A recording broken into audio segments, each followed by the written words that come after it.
नमस्कार साथियों, bike coffee channel पर फिर से आप लोगों को और एक नए वीडियो में स्वागत है। आशा करते हैं कि आप लोग अपने जीवन में खुश होंगे, मस्त होंगे और मजे में भी होंगे।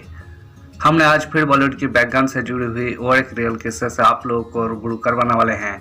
बॉलीवुड की बैकग्राउंड में अनिगत किस्से कहानियाँ छुपी हुई होती है जो कि आम जन तक नहीं पहुँच पाते हैं। हमारे चैनल पर हम कोशिश करते हैं उन्हीं किस्से कहानियों को आपके सामने लाने की।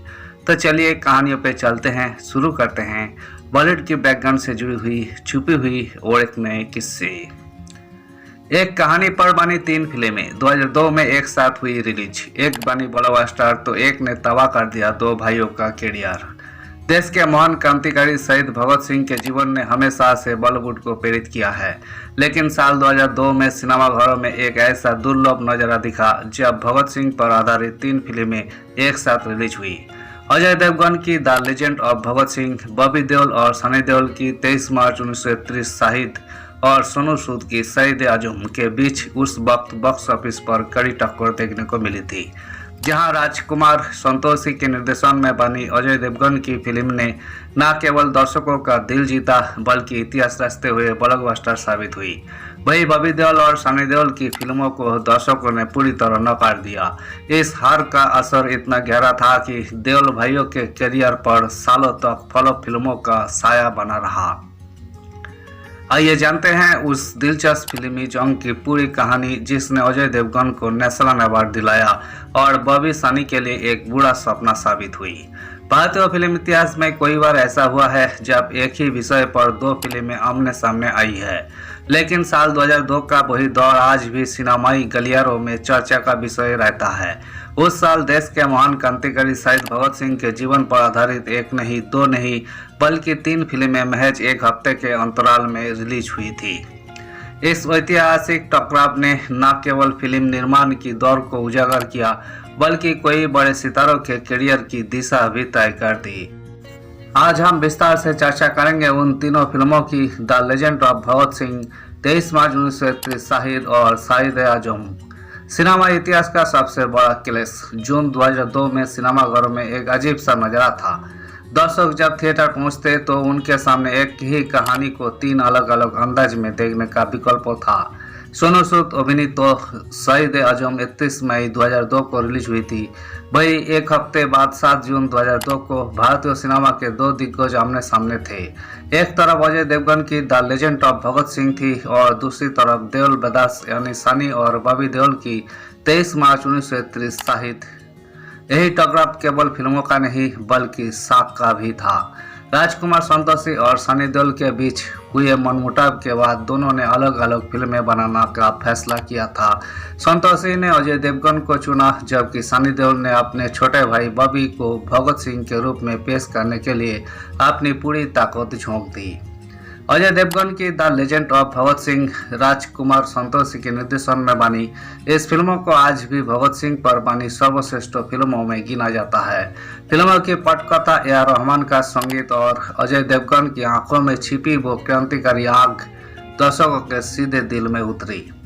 अजय देवगन ने इस किरदार को इतनी संजीदगी से निभाया कि उन्हें इसके लिए सर्वश्रेष्ठ अभिनेता का नेशनल अवार्ड मिला। फिल्मों ने न केवल क्रिटिक्स से वाहवाही बटोरी बल्कि वही बॉक्स ऑफिस पर भी सफल रही। आज भी जब भगत सिंह का नाम आता है तो अजय देवगन का वही चेहरा जहन में सबसे पहले आता है। पगड़ी संभाल, जट्टा और मेरा रंग दे बसंती चोला जैसे गानों ने इस फिल्मों को अमर बना दिया। यही फिल्म रिलीज के साथ ही बॉक्स ऑफिस पर ब्लॉकबस्टर साबित हुई थी। देओल ब्रदर्स की 23 मार्च 1931 शाहिद। दूसरी तरफ सनी देओल अपने भाई बॉबी देओल के करियर को एक नई ऊंचाई देना चाहते थे। गुड्डू धनोआ के निर्देशन में बनी इस फिल्मों में बॉबी ने भगत सिंह और सनी देओल ने चंद्रशेखर आजाद की भूमिका निभाई थी। फिल्मों का बजट काफी बड़ा था और प्रमोशन में भी कोई कमी नहीं छोड़ी गई थी, लेकिन बॉक्स ऑफिस पर इसे दर्शकों ने सिरे से नकार दिया।